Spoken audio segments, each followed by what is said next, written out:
Let's start in the late 90s in a remote coal mining town. My parents were the employees of Singareni Collieries, and my brother and myself, we grew up in an industrial setting, surrounded by coal mines and thermal power plants. My father, a man of discipline, is very adamant about not having any distractions to us, and hence no TV rule in the house.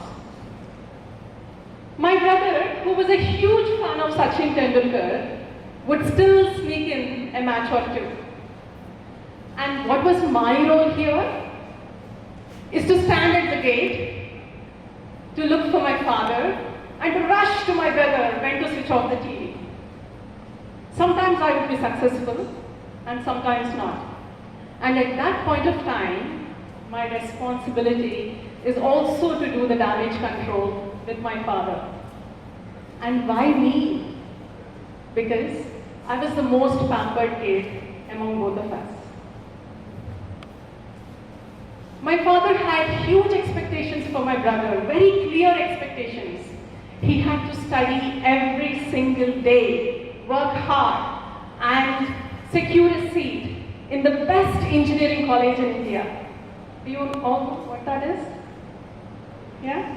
So his expectations on my brother were really, really clear, and this huge pressure on my brother to meet all those expectations of my father. On the contrary, that was me. There were no expectations on me, and a very pressure-free environment. So this was the environment I was in, and I made the best use of that pressure-free environment. Being in the coal mining area, I used to play on the maintenance beds of the clarifiers and on the filtration beds. At that time, there were no exotic vacations as well, like Switzerland, no exotic vacations. One thing that I still remember today is a trip to a 250 megawatt thermal power plant and the sight of a glowing fire in the boiler. Wow, what an image that was. I still get goosebumps whenever I think of that. So this was my childhood, and the major insight that I take is that pressure-free environment, thanks to my father, is a blessing in disguise. And that freedom from expectations can spark exploration. The audience being engineering students, I took the liberty in putting as a formula, exploration is inversely proportional to expectations. And then my mother's exploration began. She put me into dancing at the age of 5, and her persuasion eventually led to my passion. And this brings to something that I want to share, the second insight for today's talk. Passion need not be something you're born with, right? It can be nurtured over time. See, passion being the function of time. Yeah? So in my childhood, I was free to dream anything, right? I can become anything when I grow up. And one of the desires that I had as a child is to step out from the immediate environment that I had and to go somewhere else and to do something. I don't know what that something is. I don't know where I want to go, but I want to step outside that immediate environment, like my brother did. My parents put him in the boarding school when he was in 6th class. So I just want to go out, and that was the seed for me to step into BITS Pilani, where I enjoyed, had fun, just like you're all having now. I still cherish those days, and I graduated in chemical engineering with the Best Outgoing Student Award from Birla Institute of Technology and Science, Pilani. And then, that's when I was at the junction, where there were different roads, right? Okay, now I graduated, I learned dance, that's a skill, and engineering is also a skill. Then what to do in life? And that junction is, in fact, I remember, one of the scariest moments of my life. What should I do? What best suits me? What do I want? right? Am I clear? Was I clear at that point of time? No, there was a lot of experimentation that I did. So having done that experimentation and have taken different routes, I wanted to share my experiences and the options that I have considered in my life. So let's start that. So one thing that I suggest is, okay, one path is following parents' path, right? It's like a couple of us, okay, our parents in certain business, we want to go into that business and follow their path. Amazing. That's one bucket. Of course, that was not applicable to me. Yeah? And the second one, follow your passion. We all hear about this, right? Follow your passion. What's your passion? What do you want to do? I bet every single parent would have asked their children hundreds of times when they were growing up, what do you want to do? What do you like? Right? And we hear this word passion a lot, isn't it? But tell me one thing, how many of us in our early 20s really know what our passion is? And what do we want to do for the rest of our life? For some people, yes, I understand. They know what their passion is and they know what they want to do in their lives. And when we look at this passion, for a moment let us think that, yes, we know what our passion is, but then, first bucket of it is that passion aligned with what the world needs? Is there demand in the world? If there is demand in the world, and if that is what you want to do, isn't that amazing? Coincidence, right? That's really great, yeah? If your passion is aligned with what the world needs, that bucket leads to success. Amazing. But if that's also not the end of the world, isn't it? Then the next one is, suppose if you have a passion, which is not a must-have for the world. It might be a nice-to-have, but not must-have. Then what do we do? And this is where I was in a dilemma. I would like to bring some statistics to you. According to a report by UNICEF, there are less than 1% of the jobs in creative and cultural sector. And according to a report by UNICEF, the total income from professional and performing arts is less than 0.03% of world's GDP. So looking at these statistics and understanding what my passion was, I was at this junction, should I leave what I love? And should I take the hustle route or should I take the heart route? And there are different phases in my life where I have experimented. I have taken the route of heart, I have taken the route of hustle. And today, as I stand here, what I would like to say with you is, it's not always heart versus hustle. Sometimes it is heart and hustle that can fit into your picture of success. So this is the second bucket I wanted to share, yeah, of fully on passion. The third thing is, sometimes as we talked about, we don't know our passion is. But at that point of time, we can go with the flow. There are so many opportunities that the world throws at us, and we can grab them. But one thing that I want to share with all of you is, grab them and do it passionately, and that leads to success. I was in this bucket as well. Remember, after graduation, I took a couple of opportunities what the world threw at me. I followed my spouse, and as a part of those transitions into different geographies, I took up jobs what came across my path. Some roles I loved doing it, and some I did not. So this bucket of following the flow and doing it passionately also worked out for me. I'm sure there are so many different paths, but these are a couple from my life which I have experienced. So now today, as I stand here, it's not heart versus hustle that worked for me, but it is heart and hustle. Today, I embrace what it is called as portfolio career. I work as the head of contracting and procurement team for lubricants business in Shell India. And my accountability is to procure equipment, goods and services required for lubricants business efficiently, economically and ethically with commercial focus and safety in mind.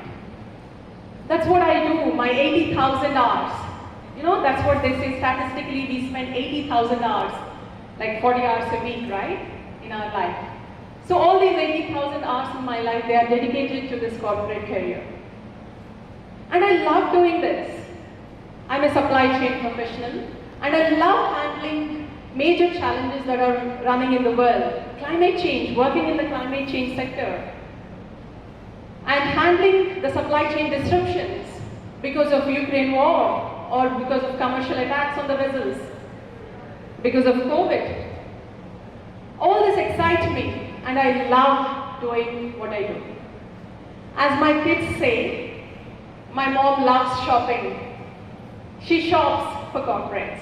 And yes, I love shopping. So this is one part of me. And I also love performing, curating, and teaching dance to the students. These are the two dimensions in my life. And the third dimension to this portfolio career is being the mother of two beautiful children. And what does this portfolio career give me? How does that benefit me? Is I have the luxury to say no to things what I don't want to do in my life. It's not a compulsion. If I want to take up a project, it is to me, it's not a compulsion for me, right? So that's the best part of having heart and hustle. And it's all easy to say, right? You know, corporate, creative, you know, do they actually go hand in hand? Or do they compete? So what I would say is, they don't compete in my life. In fact, they actually complement. They beautifully complement each other. And how do they complement? My corporate career gives me structure. It gives me stability. And it also brings diverse perspectives into my life, which enriches me as an artist and my work as an artist. On the other hand, my dance brings me discipline, focus, confidence, and most importantly, it breaks all the monotony of my life and gives me a safe space to handle all the pressures and to make me fit to face the world and to give the best in whatever I do. And now, you know, heart, hustle, corporate, creative, it's all easy to say, but it is actually easy to do. Is it something very easy? I don't think so, and I don't believe. There are so many days in my life wherein I cursed myself, you know, Sarvani, why do you take up these engagements? You know, you don't have time. And I juggle with them, right? So, but there, yes, you know, there is happiness and at the same time there is pressure. And there are coping mechanisms. There are a couple of things that work for me and I would like to share with you all if you could consider in your lives. Layers of support, layers of success. The first thing I want to share with you is be very clear what you want and set your expectations with all your stakeholders, whether it is your family, whether it is your work colleagues, whether it is your neighbors. Ensure that whatever you are thinking is actually the same message the people around you also have. And give your best at what you do, especially because you have two things going on, right? It is very important to set strict boundaries and also to dedicate good amount of time for what you want to do. Prioritize yourself. There's so much of mother guilt that I still carry on. Yeah? If you don't prioritize yourself, no one else will. And in fact, prioritizing yourself will not only make you happy, but also your family happy. Be ready for change. As I said, there are a couple of roles in my early career I went with the flow. The world gave me some opportunities and I just took them. But there needs to be some checkpoints. Is it really what I'm enjoying? And when you know clearly that it's not something that you're enjoying, do not be afraid to go and embrace the change. And I'm really happy I took that position to come out of the roles that I didn't like to do. And I'm happy where I am today. So consider that change is the only constant in the universe. So do not be afraid to embrace change. And the most important thing of all is building layers and layers of support.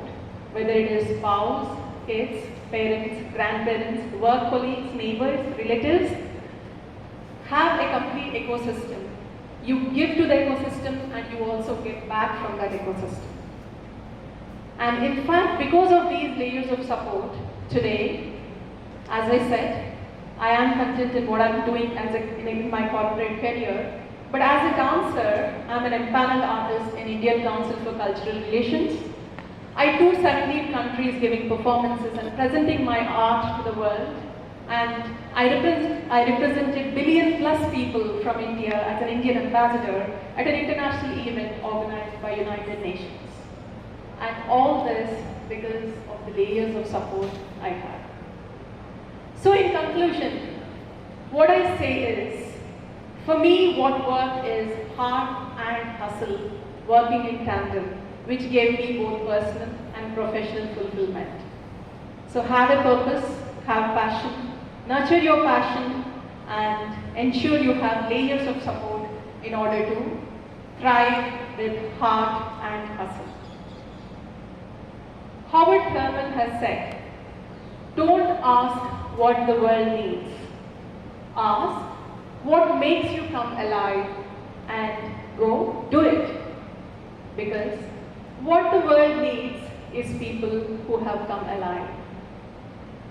From this, I have taken a slightly different message that worked for me. What worked for me is, ask what the world needs. Understand where there is demand. Ask what the world needs.